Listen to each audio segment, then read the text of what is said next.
Hello my lovely viewers, Assalamu alaikum. Welcome back to my channel Shaifa's lifestyle and cooking.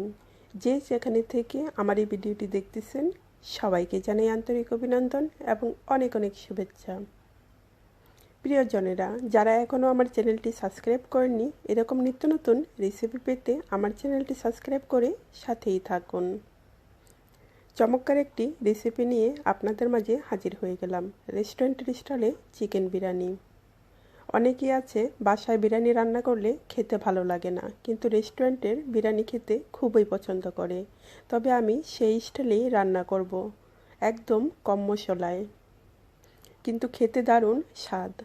আশা করি রেসিপিটি সকলের কাছে খুবই ভালো লাগবে, আর রান্না করব খুব সহজেই। রেসিপিটি শেষ পর্যন্ত দেখার অনুরোধ রইল। বিরিয়ানি রান্না করার জন্য এখানে আমি দুইটি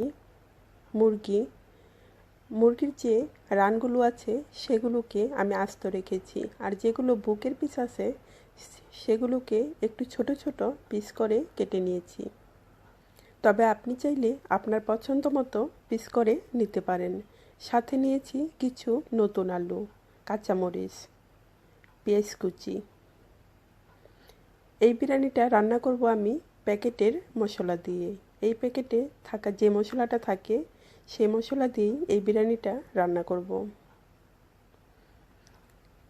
মাংসগুলোকে ভালো করে ধুয়ে পানি ঝরিয়ে এবং মাংসের মাঝে যেই তেলগুলো থাকে, চর্বি, সেগুলোকে ফেলে দিয়ে তারপরে পরিষ্কার করে নিয়েছি। প্রথমেই দিয়ে দিব 2 চামচ টক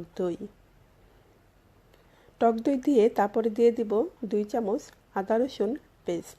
আদা এবং রসুন একসাথে পেস্ট করা আছে, সেখান থেকে 2 চামচ দিয়ে দিব 1 চামচ সয়া সস,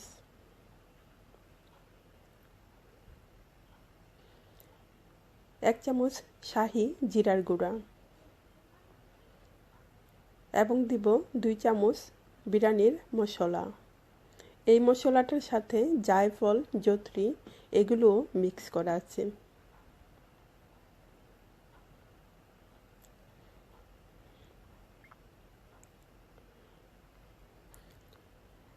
আমি কোন চামচে কোন মশলাগুলো দিতেছি সেটা একটু ভালো করে খেয়াল করে নেবেন।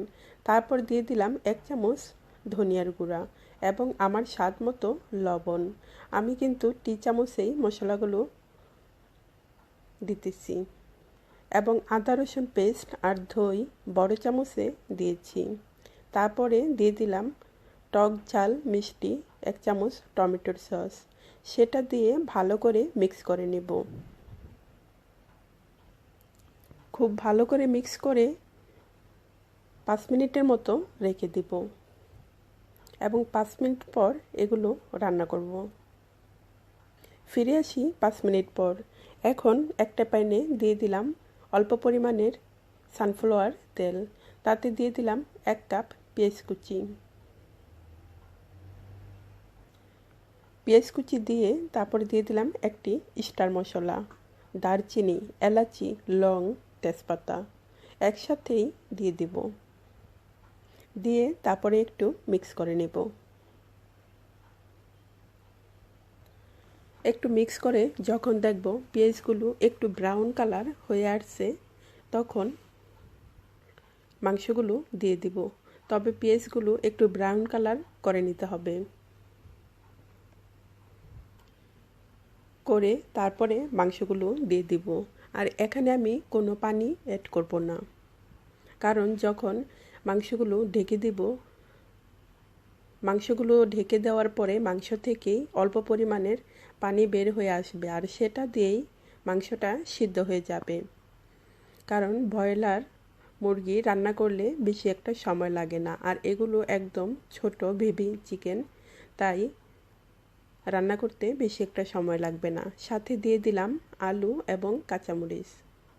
নতুন আলু দিয়ে রান্না করলে আলুগুলো একটু সিদ্ধ হতে সময় লাগে, তাই মাংসের সাথেই দিয়ে দিতে হবে। আর আপনি যদি বড় বড় আলু দিয়ে রান্না করতে চান, যে আলুগুলো আছে এখানে পাওয়া যায়, অল্প সময়ে সিদ্ধ হয়ে যায়, সেগুলো দিয়ে রান্না করলে যখন মাংস রান্না হয়ে যাবে তখন আলুগুলো অ্যাড করবেন। তখন আলুগুলো অ্যাড করলে আলুগুলো সুন্দর থাকবে, না হয় বেশি সিদ্ধ হয়ে যাবে। সব কিছু মিক্স করে এখন 5 মিনিটের জন্য ঢেকে দিব।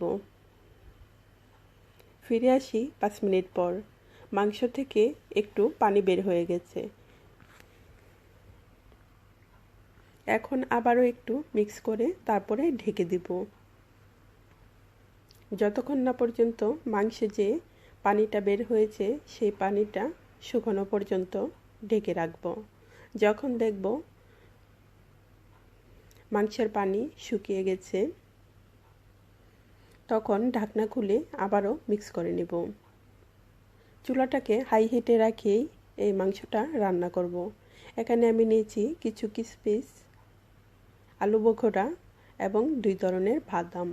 বাদামটা আপনি চাইলে মিক্স করেও দিতে পারেন দইয়ের সাথে, তবে আমার কাছে আস্ত বাদাম বিরিয়ানির মাঝে দিলে ভালো লাগে। বিরিয়ানি রান্না করার জন্য এখানে আমি নিয়েছি 1 কেজি বাসমতি চাল। চালটাকে একটি ছাঁকনির সাহায্যে পানি দিয়ে ভালো করে ধুয়ে নেব। পোলাওয়ের চাউল যত সুন্দরভাবেই প্যাকেট করা থাকুক না কেন সব সময় ধুয়ে নেওয়ার চেষ্টা করবেন, কারণ চাউলের মাঝে যে একটা ঘোলাটে পানি বের হয় সেটা কিন্তু শরীরের জন্য ক্ষতি করে, তাই ধুয়ে নিলে সেটা অনেক ভালো। চাউলগুলো ধুয়ে একটি ছাঁকনিতে রেখে দিলে যখন দেখব পানিটা ঝরে গেছে, রান্না বসানোর অল্প সময় আগে পানি দিয়ে চাউলটাকে ধুয়ে নেবেন, যাতে চাউলের যে পানি থাকে সেটা সম্পূর্ণ ঝরে যায়। মাংস রান্না হয়ে গেল। যে পানিটা উঠেছিল সেটা কিন্তু একদম শুকিয়ে গেছে। যারা এই বিরিয়ানিটাই শক্ত মুরগি, যেটাকে বয়স্ক মুরগি বলা হয়, সেই মাংস দিয়ে যদি রান্না করতে চান তাহলে মাংসটা কিন্তু আরেকটু পানি দিয়ে তারপরে ভালো করে একটু সিদ্ধ করে নিতে হবে, কারণ দেশি মুরগির মাংসগুলো বেশি একটু শক্ত থাকে, তাই একটু রান্নার মাঝে একটু পানি দিয়ে রান্না করে নিলে সেটা ভালো হবে। বিরিয়ানি রান্না করার জন্য অন্য একটি পাতিল চুলাতে বসিয়ে প্রথমেই দিয়ে দিলাম 1 চামচ ঘি, আর ঘিয়ের সাথে দিব অল্প পরিমাণের সানফ্লাওয়ার তেল। ঘিয়ের সাথে অল্প পরিমাণের তেল দিলে তখন বিরিয়ানি বা পোলাও রান্না করলে সেটা বেশি একটু ঝরঝরে হয়। তারপরে দিয়ে দিলাম টি চামচে 2 চামচ লবণ। লবণটা দিয়ে একটু মিক্স করে নিব। 1 কেজি বাসমতি চালের জন্য 2 চামচ, টি চামচে 2 চামচ লবণ দিয়েছি। তারপরে দিয়ে দিব চাউলগুলো দিয়ে ভালো করে মিক্স করে নেব।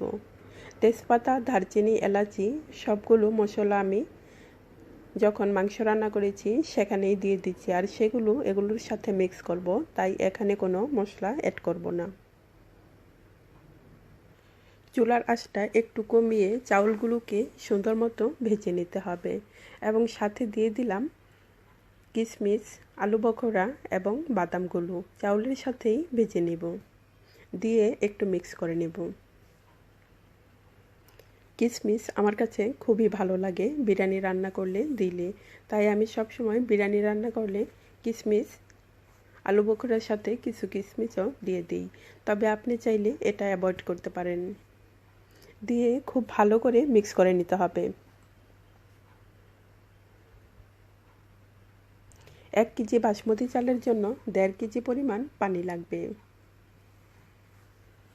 চাউলগুলোকে খুব ভালো করে মিক্স করে তারপরে অল্প অল্প করে মাংসগুলো দিয়ে আবারও মিক্স করে নেব।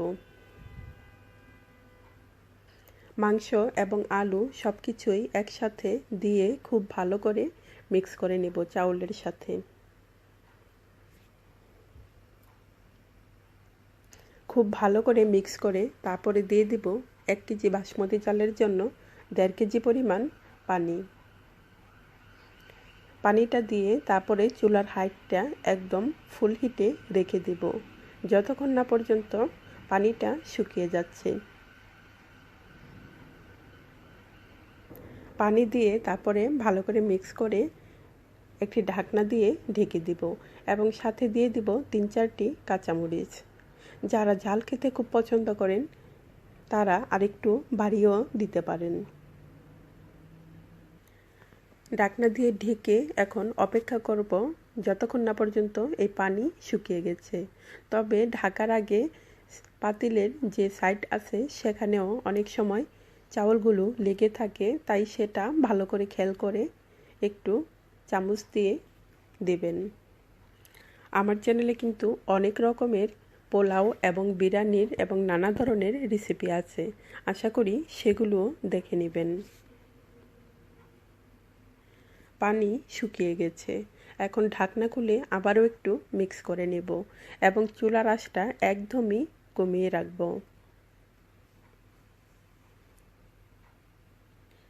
নিচের চাউলগুলো একটু উপরের দিকে এবং উপরেরগুলো একটু নিচের দিকে দিয়ে ভালো করে মিক্স করে আবারও অল্প সময়ের জন্য ঢেকে দিতে হবে।